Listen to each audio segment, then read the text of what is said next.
an original MCM production.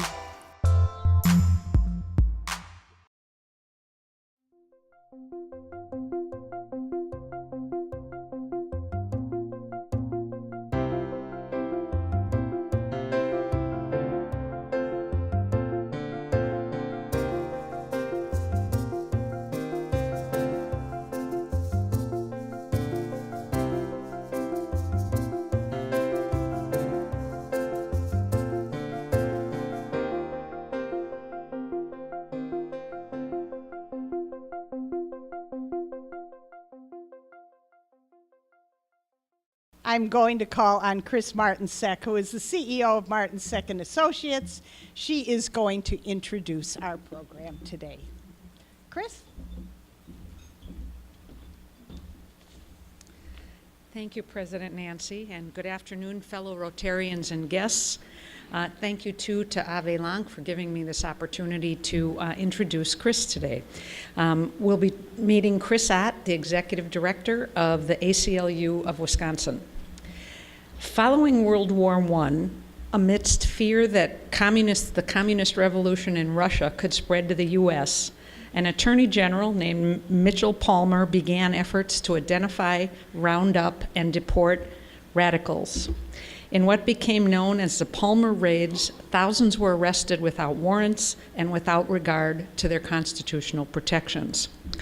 Isn't it nice to know that could never happen again in our country? As a result of those actions in 1920, a small group of people reacting to what they saw as egregious civil rights abuses formed the American Civil Liberties Union, better known to us as the ACLU. In its nearly 100 years of existence, the ACLU has been the nation's guardian of liberty, working daily in courts, legislatures, and communities to defend and preserve the individual rights and liberties that the constitutions and laws of the United States guarantee everyone in this country. The ACLU has participated in more Supreme Court cases than any other private organization. The ACLU is nonprofit. It operates on annual dues and private donations. They're also nonpartisan and accept no government funding. It's really amazing to me that an organization that partnered with the NAACP in the Brown versus Board of Education case to end segregation in schools and Roe versus Wade case to protect women's reproductive rights also defended Nazis' rights to march in Skokie, the Ku Klux Klan's right to assembly, and Chris tells me that most recently the ACLU spoke on behalf of the civil liberties of Ann Coulter. The American Civil Liberties Union of Wisconsin, Chris became its executive director in March of this year after serving for 10 years as communications director for the ACLU of Massachusetts, working on issues including open government, protecting the rights of immigrants, challenging government spying on ordinary people, racial bias in policing, and fighting racial and religious profiling in the aftermath of the attack at the Boston Marathon. Before joining the ACLU, Chris worked as the first executive director of Fair Wisconsin in the lead up to the fight against the 2006 state constitutional amendment banning civil unions and marriage for lesbian and gay couples. And by the way, he's very proud of, and as we all should be, the ACLU of Wisconsin lawsuit actually overturned that ban in 2014, and the national ACLU played a lead role in the U.S. Supreme Court case that ended bans on equal marriage rights nationwide. Chris graduated from Brown University in Providence, Rhode Island, but he has deep roots in Wisconsin. He lives on the Lower East Side of Milwaukee in the same neighborhood he lived in until he was 6 years old when he moved to Fredonia and attended Catholic elementary schools and Ozaki High School. He therefore knows what a bubbler is. He remembers Gimbel's, where his grandmother worked, and most recently, he recognized an old high school teacher in the audience of a group he was speaking before. Chris will not only speak today about individual rights and liberties and their importance, but why protection of those rights and liberties make good business sense. Please join me in welcoming ACLU of Wisconsin Executive Director Chris Ott back to Milwaukee and to our club.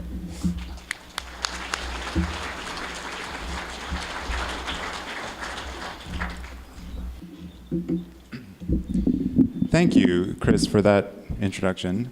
Can everyone hear this? Just want to adjust. Thank you for that introduction. Thank you all for coming, and thank you really for the invitation to be here with you all today, especially so soon after my return to Wisconsin. I really appreciate it. As you can see on the screen, what I'd like to talk to you about today is something that I call the business case for civil liberties. But at the outset of this talk, I wanted to acknowledge something, which is that we're controversial. I know that not everyone agrees with everything that the ACLU does, and that our view of civil liberties and civil rights, of the civil liberties and civil rights worth defending, doesn't always make us popular. For example, as Chris mentioned, at our founding nearly 100 years ago, we came to the defense of so-called political radicals during the Red Scare. We've also challenged racial segregation for decades, including before the more clear consensus we have today on what a serious problem that is. We've challenged bans on everything from the teaching of evolution in schools to interracial marriage. In fact, our victory at the US Supreme Court against state bans on interracial marriage in a wonderfully named case called Loving versus Virginia, cases don't often end up so perfectly named as that one. That case just had its 50th anniversary yesterday. And speaking of marriage, actually, as Chris kindly mentioned this, the ACLU, or one of our clients, won the right of lesbians and gay men to marry nationwide in 2015, and we actually started working for that in 1971. So I think that breakthrough is a sort of illustration of the principle that sometimes overnight success can take 40 or 50 years. We represent Edward Snowden. That did not endear us to the Obama administration, and I'm sad to say that President Obama did not share our view of Edward Snowden as a patriot deserving of a presidential pardon. But we at the ACLU respect and appreciate what Mr. Snowden did by revealing the extent of US government surveillance on ordinary citizens. And as one final example of something that often provokes controversy, we've also fought for bans on, or fought against rather, bans on so-called indecent speech. And we actually have a lot of controversy inside our organization supporting the free speech rights of people that many of us personally don't like or even despise. But let's step back from that controversy. I'm here today because I think it's important to defend civil rights and civil liberties even when they provoke controversy, and actually maybe especially then. And even for those of us, or for those who agree with us completely and see no problem with any of the examples that I just mentioned, I think it can help to look at this from another angle, from the angle of how these kinds of issues affect the economy, which I think actually reinforces and kind of ratifies the importance of this kind of work. So with that in mind, I'd like to share several examples that show how stands the ACLU has taken on principle can also benefit business and sometimes taxpayers too.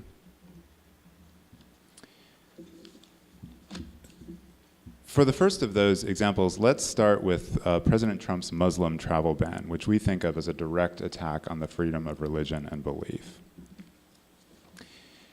Starting immediately after the White House announced that travel ban, the ACLU went to court, and we have forcefully and so far successfully opposed President Trump's Muslim travel ban. On the right there on the screen, you can actually see our national director, Anthony Romero, speaking on a Saturday night, late that night, just after a court in New York blocked the ban, just about 30 hours or so after it went into effect.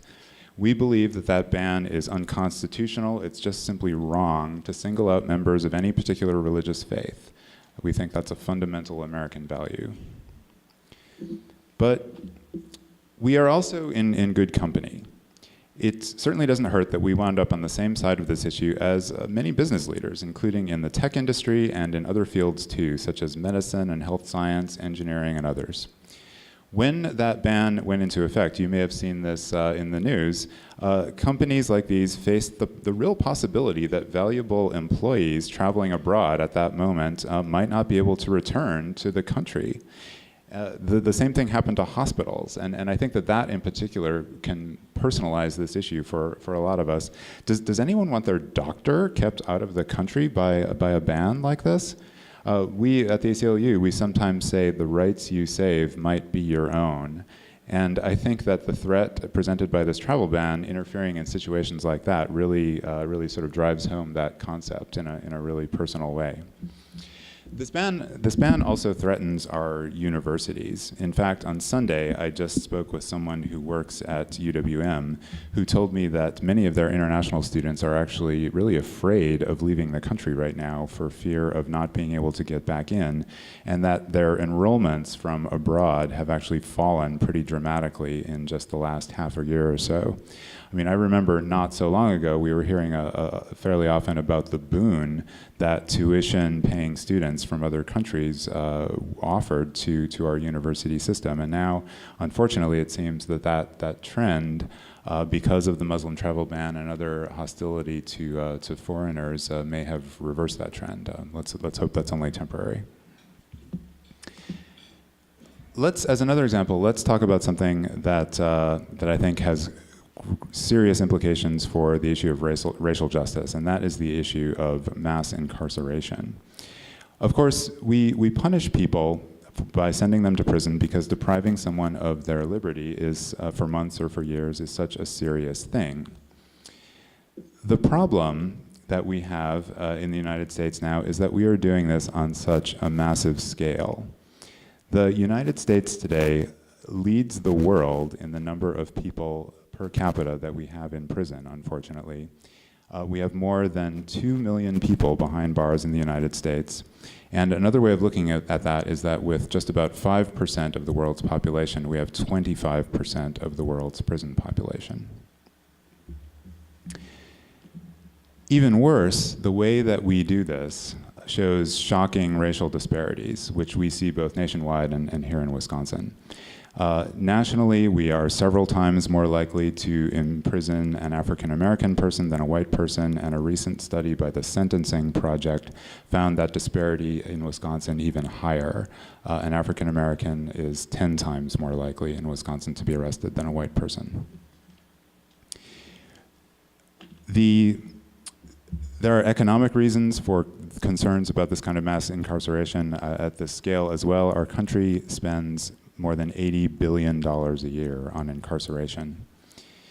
And the ACLU is not alone in seeing that as a serious problem and just a terrible waste of both lives and money. This particular article discusses the support that the Koch brothers have given to reducing incarceration. A lot of people don't think of the ACLU and the Koch brothers as natural allies, but we are at least on this issue. And this is also why the ACLU has set a goal, a multi-year goal, of course it's going to take time, of reducing the US jail and prison population by half, and to combat the racial disparities in the criminal justice system that we see. That brings us to another issue with serious racial implications, which is the drug war. We at the ACLU, we also see the drug war as a racial justice issue because blacks and Latinos are many times more likely to be arrested and imprisoned for drug use than whites, even though they use drugs at about the same rate. And the figures for how this all plays out are really stark. After more than 40 years of the war on drugs and spending more than $1 trillion taxpayer dollars, the United States leads the world in drug use. And our rates of addiction remain about the same as they were in the 1970s when the drug war began. Not coincidentally, of course, the drug war has also helped to fill all those prisons that I mentioned and fill them predominantly with people of color. This punitive approach has failed. And the ACLU believes that we need a completely new approach to this that looks at drug abuse as a public health issue, emphasizing treatment for drug addiction over punishment. The heavy-handed drug war that we've seen has, in addition to affecting people's lives so seriously, has serious effects for our economy too. For the most part, what the drug war has been doing is taking able-bodied men and women out of the economy during their prime working years and forcing parents and other caregivers left at home to juggle child care, job responsibilities. For nonviolent drug crimes, that just doesn't make any sense. We need treatment, not punishment. And there's another economic angle on the drug war, which is that we have begun to see in the few states that have begun to tax and regulate marijuana, like alcohol, new business opportunities and new sources of revenue. This particular Market Watch article that you see on the screen comes from February, and it talks about how Colorado, which legalized marijuana just a couple of years ago, is now seeing already $200 million a year in new tax revenue on sales of about $1 billion of legal marijuana. Now, even if you don't want to see more marijuana use, it's kind of hard to argue with the fact that a lot of these sales probably would have taken place anyway. They just would have taken place on the black market, untaxed and unregulated, much like the sales of alcohol continued during Prohibition. And actually, we see a lot of parallels between the prohibition of alcohol in the 1920s and 1930s and what we've seen in recent years with the prohibition of marijuana and other drugs. Now let's shift gears a little bit and talk about the rights of transgender people. And one of the controversies that you've probably seen in the news in recent years is the so-called bathroom bills, which we say discriminate against transgender people who were assigned a gender role at birth that doesn't fit who they know themselves to be. I know that this can be a new one and a tough one for many people, and I'll actually confess that I didn't really get it at first either. Understanding what it's like to be transgender can be hard, especially if you don't know that you've ever met a transgender person. As the saying goes, we often don't know what it's like for others until we've walked a mile in their shoes. And apart from walking that mile, I hope that we can all understand that just like everybody else, transgender people need to use the restroom. Also, just like everyone else, they want safety and privacy in restrooms and locker rooms. And the thing is that it's already illegal to go into one of those places and to harm someone or to invade their privacy. Anybody who does this is already subject to arrest and prosecution, and the only thing that these so-called bathroom bills, like the infamous one that you've probably heard about in North Carolina, or one that you might have heard is actually under consideration by lawmakers here in Wisconsin, the only thing that we think that these bills do is to target transgender people for discrimination. And all of that trouble is over nothing, as we see it. This is not a theoretical issue, and we already know a lot about how it plays out. There are 17 states, more than 200 cities across the country, and as well as school districts with hundreds of thousands of students in them, where transgender people have already explicit protections from discrimination, including when using restrooms and locker rooms, and none of these laws have resulted in an increase in violence or other public safety incidents.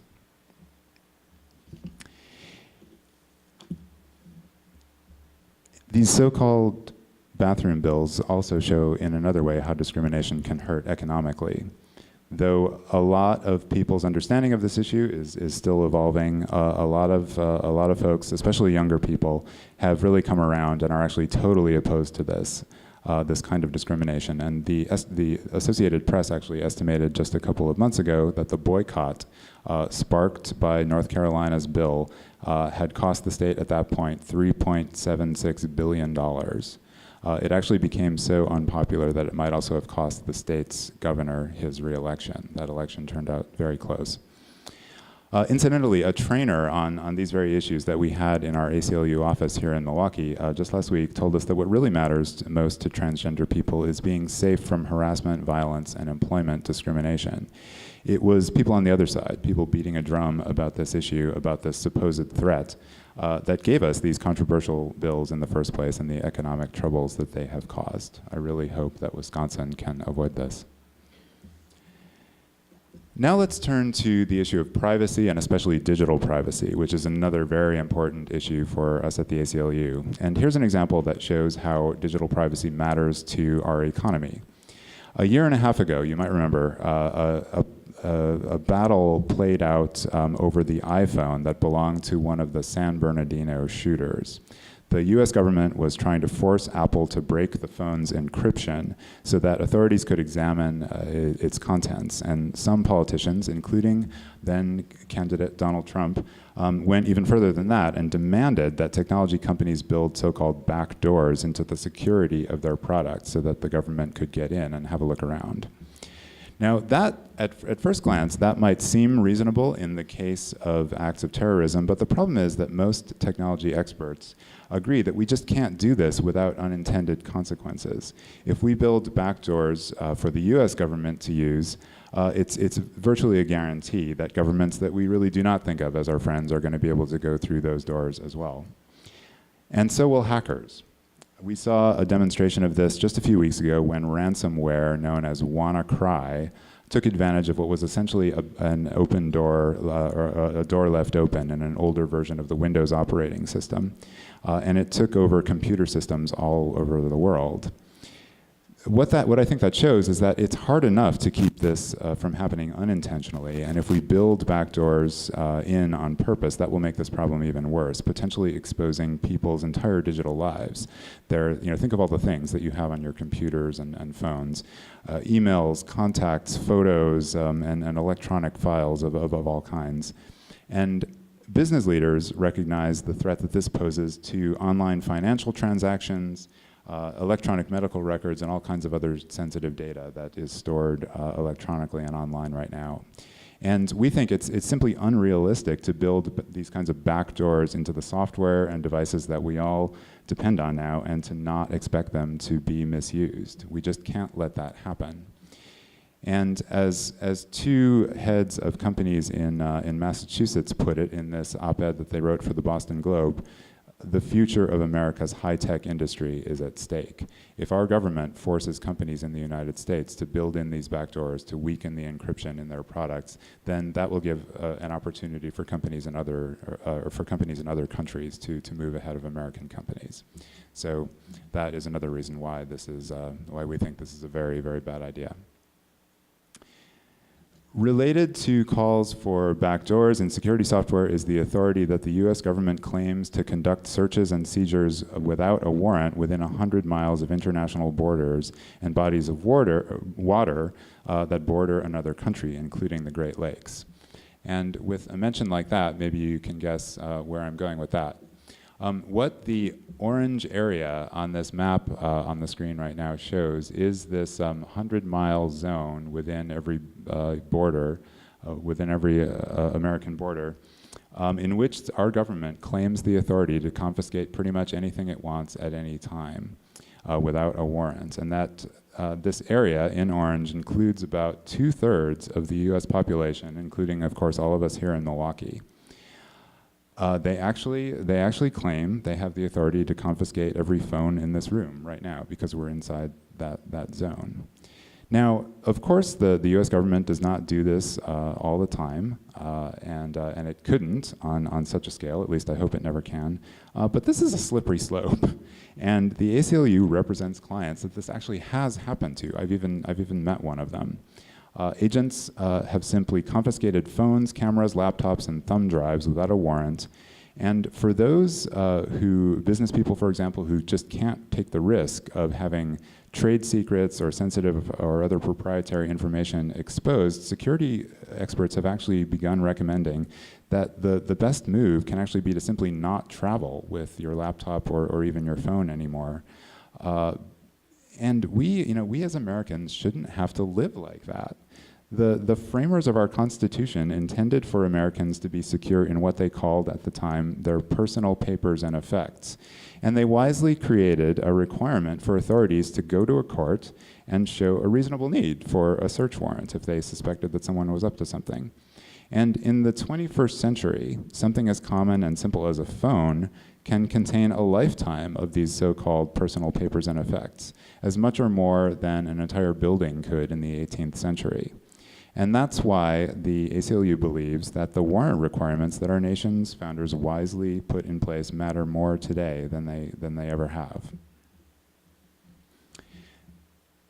Now, for one final example, let's talk about the issue of gender equality. The ACLU believes in gender equality on principle. We believe that everyone deserves equal pay for equal work. But this is an issue that goes beyond the paycheck to family-friendly policies, and policies not based on the assumption that mainly women should shoulder these responsibilities.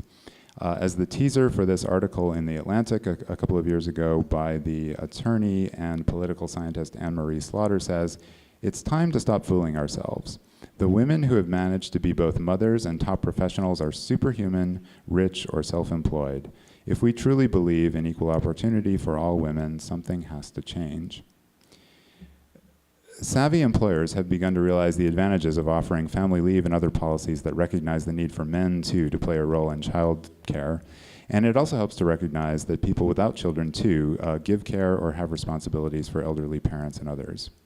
Treating people equally in this way is the right thing to do, and it also offers a way to attract and keep valuable employees. So what I think all of this means is that the framers of our Constitution gave us a lot to work with. They really got a lot right. Not slavery, of course, not limiting the right to vote. They did go wrong, and where they did, they often did so by not following the liberties that they enshrined to their logical conclusion and applying them to everyone in every situation. I say that that's what we should do. We should apply that wisdom that they had then to the 21st century. It's good for business, it's good for taxpayers, and it's good for the country as a whole. I started out talking about controversy, and I think that something is changing. Over the last half a year, our membership at the ACLU nationally and here in Wisconsin has actually quadrupled. So I think that many people are starting to see beyond those controversies of the past. And looking back, I think it's striking how uncontroversial some ACLU positions have come to seem. In 1925, for instance, we did the Scopes monkey trial over the teaching of evolution. We actually lost that one, and our client, Mr. Scopes, had to pay a $100 fine, I think it was, for teaching evolution. But the trial was such a circus, and the arguments for banning the teaching of an idea were so flimsy that it actually went down as a victory in the long run for educational freedom and open inquiry. In 1942, shortly after the attack on Pearl Harbor, the ACLU stood almost alone in challenging the internment of Japanese Americans. One of those Japanese Americans is a man you all may know, the actor and activist George Takei, who has become a big ACLU supporter. Here's a picture of him at a dinner that we did a couple of years ago. And he surprised us by, in the middle of his talk, he actually reached into his wallet and he pulled out his ACLU membership card. We didn't know he was going to do this. And he said, "I have carried this card in my wallet my entire adult life because of what the ACLU did against the Japanese American internment camps." As Chris mentioned earlier, we were part with the NAACP. We worked for the landmark Brown versus Board of Education case against segregation. In 1965, we similarly played a role in a US Supreme Court victory against state bans on contraception that even affected married couples. In 1969, we led the way to the Supreme Court with that case that I mentioned earlier, Loving versus Virginia. And here is a picture of the Lovings, Mildred and Richard Loving, that we put out on social media just yesterday for that 50th anniversary. And in 1971, again, we filed that first US lawsuit on behalf of marriage equality. And we kept working on it until winning about 4 decades later. And one last photo. The man a little to the left of center there in the bow tie is our client, Jim Obergefell, who actually came to Milwaukee just a couple of days ago and visited our office. So history, you know, what this photo shows to me is history is still being made. It's all around us. I hope that most or all of these once controversial positions don't look that way to you today, don't look so controversial as they once might have. In fact, I think of these positions as actually being deeply American, showing something important about our country's ability to improve itself and to make good on that promise in the preamble to our Constitution of building a more perfect union. I hope that the same foresight guides us today and that the fights that we have taken on today, even and especially the controversial ones, will one day come to seem as uncontroversial as I hope these examples do to you now. So thank you, and I'd be happy to take questions.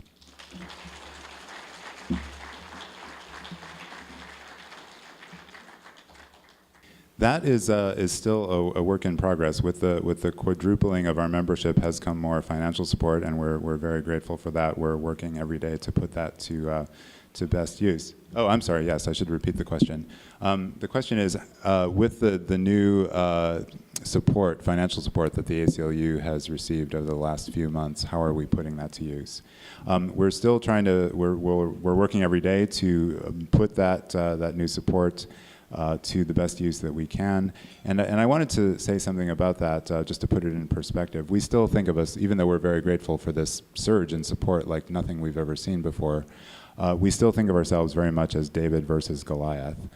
We have, at least as of January, which was the last time I saw the numbers, we had about 300 attorneys across the country, whereas the White House and some of the top cabinet departments that we find ourselves in court against, such as the Justice Department, Homeland Security, and others, they have almost 20,000. So there is, we still face an uphill battle on a lot of ways, and so we are looking. We're about to announce some job openings here in Wisconsin. There have been a lot of jobs opening with the ACLU across the country, and we're going to be working every day to put that new support to good use.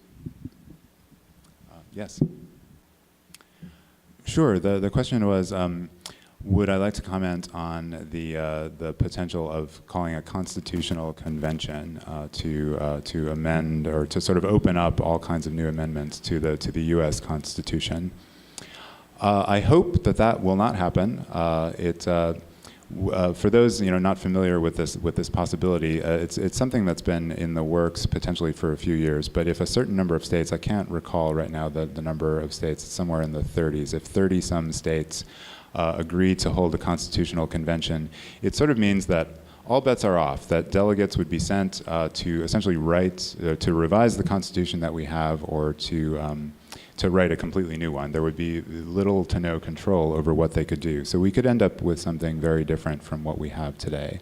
And so that, to me, does not sound like a good idea. I think that the Constitution and Bill of Rights that we have has served us well for more than 200 years, and we should treat it with respect and not start from scratch. Yes, sir. The question was, how do we draw the line between free speech and threatening, potentially, threats of violence, as we saw, unfortunately, in that incident a few weeks ago with the attack on a train in Portland. Free speech is one of the toughest issues. There are a lot of gray areas with this issue. For us, I mean, we tend to come down on the side of free speech. We think that when speech is controversial, as it often is, that the answer is not to ban that speech. It's to respond with more speech. If someone says something that you don't agree with, then you have the right to exercise your free speech rights as well, to say why they're wrong, or why you disagree, why you think that people should consider an alternative. Now, it becomes another story when we're talking about actual threats of violence, and as in the sort of saying that we've all probably heard, the right to free speech doesn't include the right to yell fire in a crowded theater if there isn't actually a fire. So there is a point at which free speech becomes a threat or becomes real danger, and that's an important point to consider. But short of that, we tend to believe that people should be able to exercise their rights to free speech. Yes, over there. Well, thank you, first of all, and the question was, in addition to the issues that I mentioned in this talk, how can Rotarians get involved? I mean, for one thing, one of the reasons that I appreciate this invitation is that I know at least a little bit about your organization and the commitment to community service. So I know that there are a lot of civic-minded people in this room, and I think that that's great. One thing that I think is very important, and I hope is a nonpartisan issue, is the issue of voting rights. That is about as fundamental an issue, as fundamental an American issue as there is. And you may have seen reports in the news over the last few weeks even, but over a longer period than that, of how, for example, the voter ID law in Wisconsin that went into effect a few years ago may have kept as many as 200,000 people away from the polls. And though, our view at the ACLU is that keeping even one person away from the polls is too many. And so, for any of you who are interested in protecting the right to vote, I think that would be a great issue to get involved in, to become a poll watcher or to help educate people about the forms of ID that they need to vote. We need as much participation in our electoral process as possible, not to limit it. Yes. Avi, you had a question here?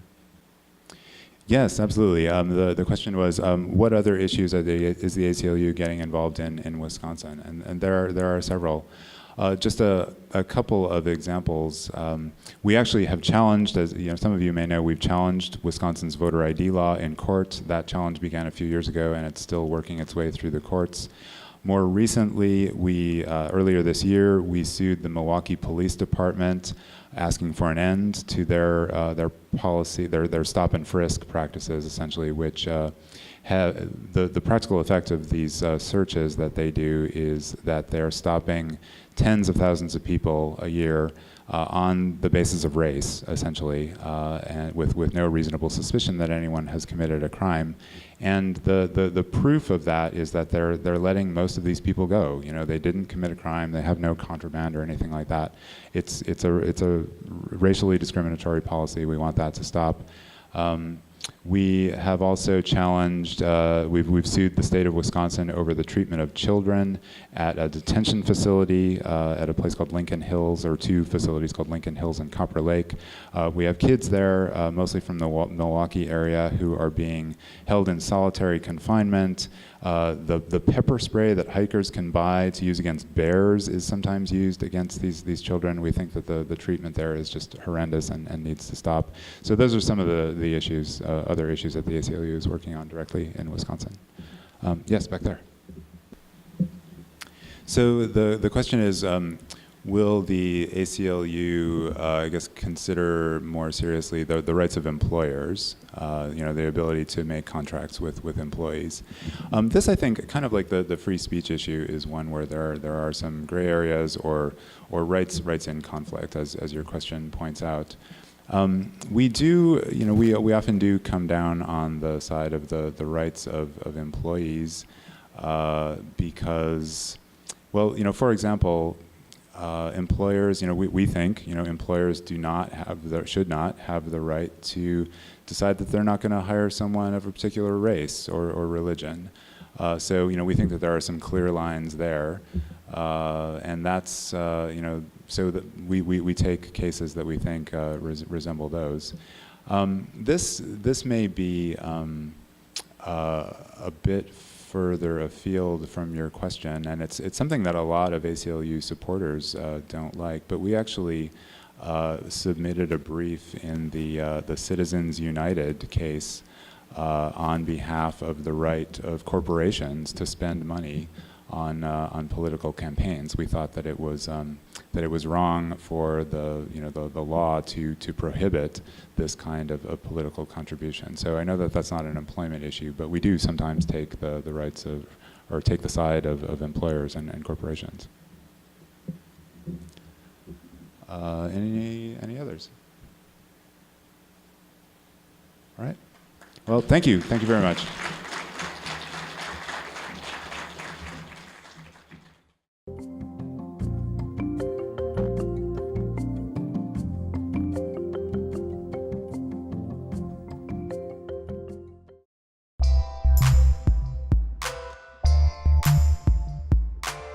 An MCM production.